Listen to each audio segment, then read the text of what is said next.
Good evening, it's Facebook Love, number 111. I said a few weeks ago I would stop counting, but somehow the numbers mean something to me. It's a gorgeous summer day, and any of you who listen to me know that I get very nostalgic about summer. I had a super free-range childhood, and even in my teens was pretty free to do what I wanted as long as I got my work done. And so I found a few poems that are on their surface about summer, but also about the idea that our time here is finite, especially if we mistreat the planet, if we continue to treat it as we are. I was very inspired to watch, I'm sorry, my memory's bad today, Greta Thunberg on Stephen Colbert recently, and she is so inspiring. She talked about continuing to be invited to speak to big groups such as Davos, and various other groups of world leaders, and try to get them to address climate change. And she didn't want anybody to conflate COVID-19 and the small drops in use of fossil fuels for short periods of time, which I remember I was excited about. She doesn't want us to conflate that as any kind of benefit when we are in the middle of a tragedy. And then she said climate change is also a tragedy. So she was inspiring. Go ahead and look her up. She's always inspiring. So I found a few poems that reflected that. This first one is by Maya Rosenfeld, and it's called Snapchat Summer. That makes me think it's pretty recent. I press my thumb to the screen, hold down the half-eaten pie next to your name, and watch as you giggle shriek with shirtless boys and almost shirtless girls, clutching red Solo cups and carelessness. Your flat-ironed hair falls into the frame, hides faces you probably won't remember when the time runs out and these moments are deleted, forgotten like they never happened. Your summer hides in an app on your phone, and a million views won't make it real enough. Your picture frame memories will never be as real as folk songs and sundresses, late night whispers about him and then and what if.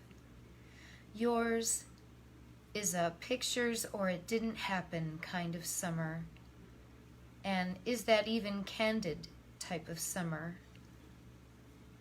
A temporary public only till you lift your thumb. Snapchat summer. Your summer is pixelated and fleeting. When your phone runs out of memory, will you too? Sometimes I wonder if sunsets existed before Instagram. Maybe they just weren't as pretty without a filter, without followers, without 72 likes to tell them they were beautiful. Snapchat Summer by Maya Rosenfeld.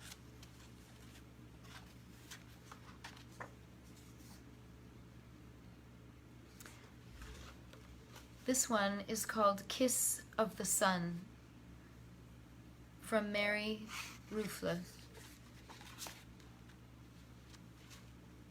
If, as they say, poetry is a sign of something among people, then let this be prearranged now, between us, while we are still peoples, that at the end of time, which is also the end of poetry, and wheat and evil and insects and love, when the entire human race gathers in the flesh, reconstituted down to the infant's tiniest fold and littlest nail, I will be standing at the edge of that fathomless crowd with an orange for you.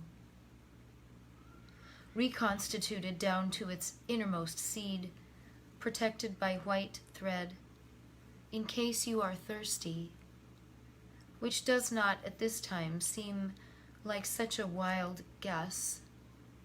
And though there will be no poetry between us then, at the end of time, the geese all gone with the seas, I hope you will take it and remember on earth, I did not know how to touch it. It was all so raw.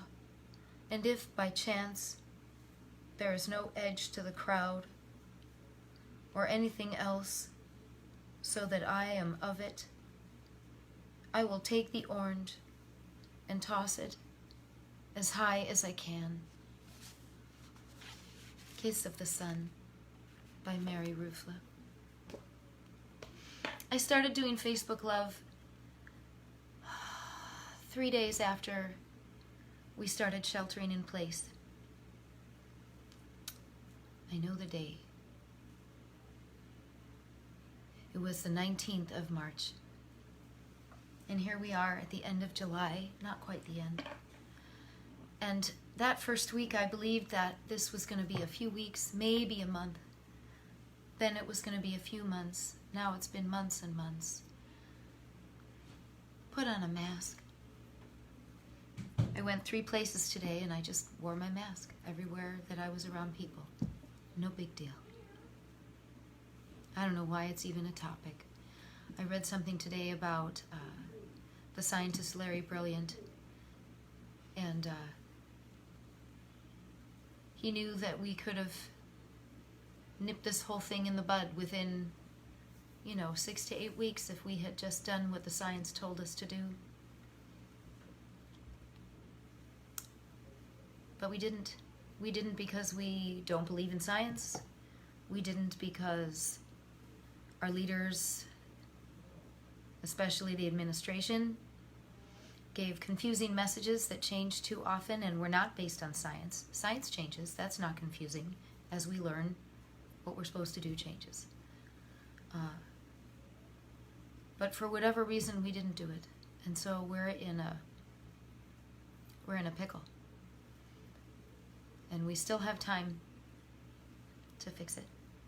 So it's still Facebook Love, and I'll see you again.